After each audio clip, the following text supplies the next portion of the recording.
छोटी सी कहानी मैं बताना चाहूंगा। एक महिला थी, उसकी छोटी बच्ची जिसकी उम्र 5 वर्ष थी, वो अपनी माँ से आकर पूछती है कि माँ, छोटे भाई का मृत्यु कब होगा?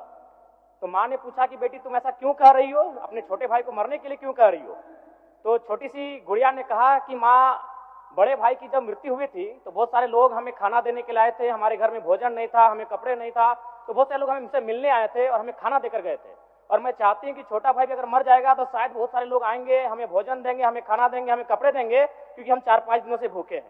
महोदय, आज यही भाव कोयलांचल के हर एक रैयतों के घर में है कि जब भी हमारी जमीनों का अधिग्रहण होगा, जब कोई कंपनी हमारी जमीन का अधिग्रहण माइंस के लिए करेगी और जब माफियाओं के द्वारा उन पर लाठीचार्ज होगा, उनके लठेज के माध्यम से उन पर हमला होगा, तो कोयलांचल के रैयत चाहते हैं कि साथ साथ में 2-4 IAS IPS को भी चोट लगे। क्यों लगे? न विगत कुछ दिन पहले बागमारा में एक घटना घटी थी, हिलटॉप कंपनी का मामला था, DSP महोदय घायल हुए थे, सरकार ने वीडियो कॉल से बात किया था, सरकार ने उस मामले को संज्ञान में लिया था, लेकिन ठीक उसके कुछ दिन बाद सिंदरी के सुरंगा में फिर एक घटना घटती है। इस बार महिलाओं को सड़क पे दौड़ा दौड़ा कर पीटा गया, उनकी साड़ियों को फाड़ा गया, उनके कान की बालियों को नोचकर छीन लिया गया, लेकिन न FIR होता है न कार्रवाई होती है। महोदय, इसी प्रकार से आज एक मामला संज्ञान में आया है, मैं सदन को सचेत करना चाहूंगा। ये मामला मांडू का है। महोदय, मांडू के प्रभावित गांव बसंतपुर, पचड़ा, कोतरे, बालमहुआ, हुरदाग, रहवान, पचमो, इचाकडी, बरगैया, ठोठाटा, लइयो, दनिया, यहाँ एक कंपनी है, उस कंपनी का नाम है पावर मेक लिमिटेड और उसकी सहयोगी कंपनी अमर इंडिया लिमिटेड।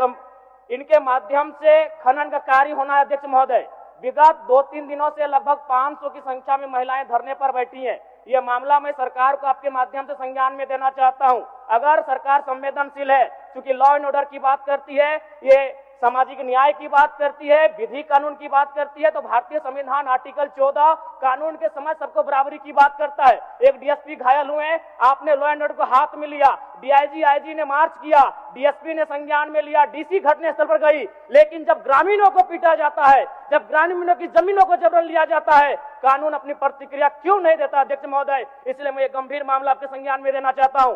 महोदय, भारतीय संविधान आर्टिकल 301 कहता है, क्योंकि इससे पहले जो जमीन का मामला था वो हमारा मौलिक अधिकार था, लेकिन संशोधन करते हुए 300A में डाला गया है। वर्तमान वो हमारा मौलिक अधिकार न होकर संवैधानिक अधिकार है। अध्यक्ष महोदय, और वो क्लाउज कहता है कि जिसके पास भूमि नहीं है सरकार उसे भूमि आवंटित करेगी, लेकिन यहाँ दुर्भाग्य इस राज्य का कि जिनकी भूमि है, सदियों से, हजारों वर्षों से वो भूमि पर वो जोत तोड़ करते हैं, और आज लगता है कि ब्रिटानिया हुकूमत बरकरार है, ईस्ट इंडिया कंपनी का शासन इस राज्य में बरकरार है। आज इसी प्रशासन के जोर पर आज उनकी जमीनों का जबरन अधिग्रहण किया जाता है। मांडू का मामला को संज्ञान में लीजिए, सुरंगा का मामला संज्ञान में लीजिए, भौरा का मामला संज्ञान में लीजिए। अध्यक्ष महोदय, क्योंकि रोज रोज आपके DSP घायल होने का इंतजार मत कीजिए।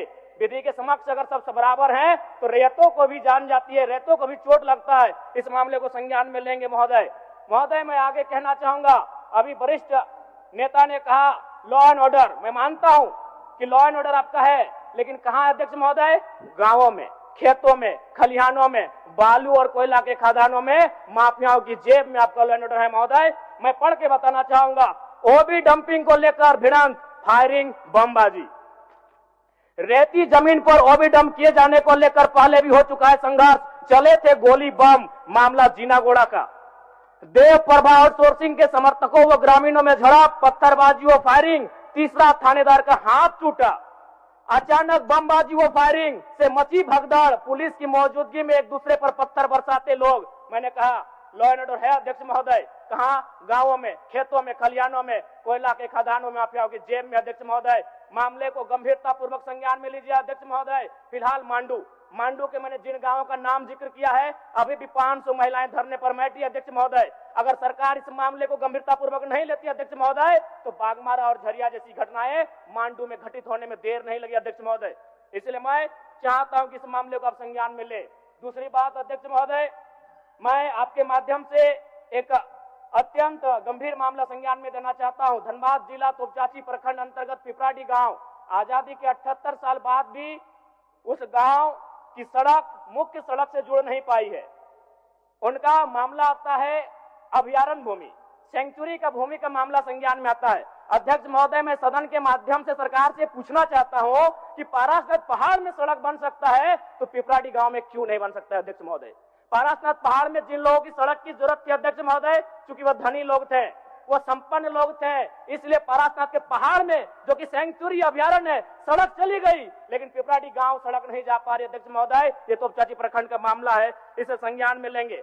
दूसरी बात अध्यक्ष महोदय, जो विषय मैंने कहा 300A में स्पष्ट है कि राज्य अपनी विधायकी शक्ति का उपयोग करके संपत्ति के अधिकारों को सीमित, कम या बदल कर सकता है। इसलिए आपसे आग्रह होगा, जो भी मामले भूमि संबंधित खासकर खनन क्षेत्रों से आते हैं, उसके लिए आप एक पोर्टल बनाए अध्यक्ष महोदय, एक शिकायत पत्रिका बनाए अध्यक्ष महोदय, क्योंकि मामला बहुत ही हिंसक रूप धारण कर लेता है। मैं उस क्षेत्र से आता हूं, मैं कोयलांचल के क्षेत्र से आता हूं अध्यक्ष महोदय, मैं रोज बमबारी, गोली, तमाम घटनाओं को देखता हूं, सुनता हूं अध्यक्ष महोदय, और आम व्यक्ति की कहीं सुनी नहीं जाती है। इसलिए आपके माध्यम से सरकार से मेरा आग्रह होगा, ऐसे विषयों पर सरकार गंभीर रहे। अगर गंभीर नहीं रहती है तो अप्रिय और अनहोनी घटना होने में देर नहीं लगी अध्यक्ष महोदय। धन्यवाद अध्यक्ष महोदय, बहुत बहुत धन्यवाद। माननीय सदस्य